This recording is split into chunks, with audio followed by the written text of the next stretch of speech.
اعوذ باللہ من الشیطان الرجیم، بسم اللہ الرحمن الرحیم۔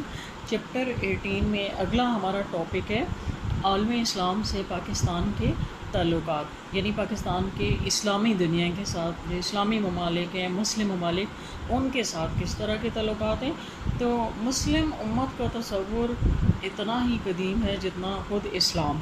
مسلمان دنیا کے کسی بھی خطے میں رہتا ہو، کسی بھی حصے میں رہتا ہو، وہ ایک ایسی ملت کا فرد ہے جس کی بنیاد کلمہ توحید پر رکھی گئی ہے۔ اسلام کے رشتے کی وجہ سے تمام مسلمان آپس میں بھائی بھائی ہیں۔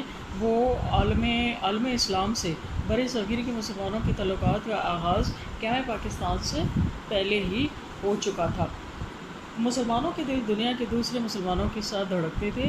سید جمال الدین افغانی، مولانا الطاف حسین حالی، علی برادران، علامہ اقبال، مفتی محمد عبدہو مسلمانوں کو ایک مرکز پر اسی وجہ سے جمع کرنے کی تلقین کرتے رہے، کیونکہ وہ مسلمان کے لیے ایک خاص جگہ کو اس کا ملک نہیں سمجھتے تھے، بلکہ پورے مسلمان جو ہیں ان کے بارے میں ان کا یہ خیال تھا کہ وہ ایک ملت کا فرد ہیں۔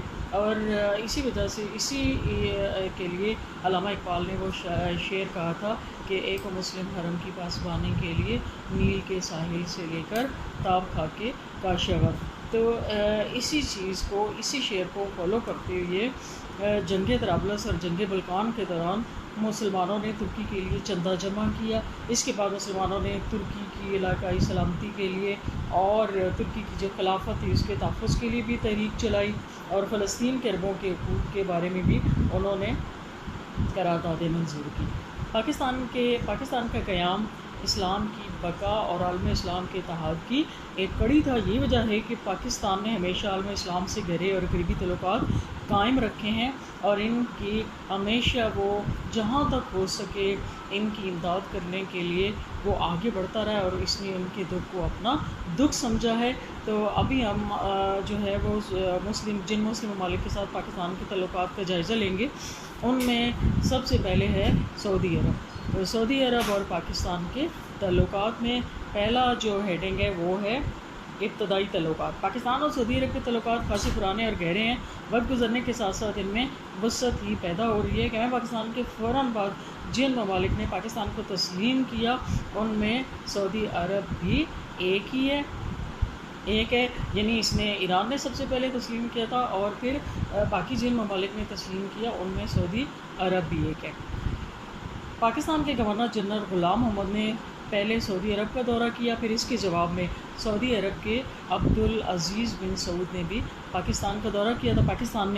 پاکستان کے عوام نے ان کے لیے گہرے مذہبی جذبات کا مظاہرہ کیا اور ان کا بہت گرم جوشی سے استقبال کیا۔ اس کے بعد اگلا پوائنٹ ہے نمبر 2، سرکاری دورے۔ پاکستان اور سعودی عرب کے سربراہ ایک دوسرے کے ملک کا دورہ کرتے رہتے ہیں۔ شاہ عبدالعزیز بن سعود کے بعد 1966 میں شاہ فیصل پاکستان آئے۔ وہ فروری 1974 میں دوسری اسلامی سربراہی کانفرنس کے سلسلے میں بھی پاکستان آئے تھے، اور انہوں نے اس کانفرنس کے بعد نماز جمعہ ادا کی، بادشاہی مسجد میں، اور عالم اسلام کی بھلائی اور سلامتی کے لیے دعا کی۔ اس طرح علامہ اقبال کی یہ خواہش بھی پوری ہوئی جو ابھی میں نے شعر میں بتایا، ٹھیک ہے۔ پھر 1979 میں شاہ خالد نے پاکستان آ کر اس سرزمین کو عزت بخشی۔ اس کے اگلے برس شہزادہ فہد نے سعودی عرب کے جو حکمران تھے انہوں نے پاکستان کا دورہ کیا۔ ان کو پاکستان کے ساتھ بڑی عقیدت تھی۔ جنرل محمد ضیاء الحق نے سعودی عرب کا بار بار دورہ کیا، اور پاکستان کے کئی صوبائی گورنر وزراء نے بھی سعودی عرب کے سرکاری دورے کیے ہیں اور وہ کرتے رہتے ہیں، اور پاکستان کے ہزاروں فرزندان توحید ہر سال خانہ خدا اور روضہ رسول صلی اللہ علیہ وسلم پر حاضری کے لیے بھی سعودی عرب جاتے ہیں۔ اگلا تیسرا پوائنٹ ہے شاہ فیصل اور پاکستان۔ شاہ فیصل پاکستان کو اسلام کا قلعہ سمجھتے تھے اور اس کی بھلائی کے لیے ہر قدم اٹھانے کے لیے تیار رہتے تھے۔ 1974 میں یہ دوسری اسلامی سربراہی کانفرنس ہوئی، تو اس میں خصوصی طور پر وہ سعودی عرب سے پاکستان آئے، اور انہوں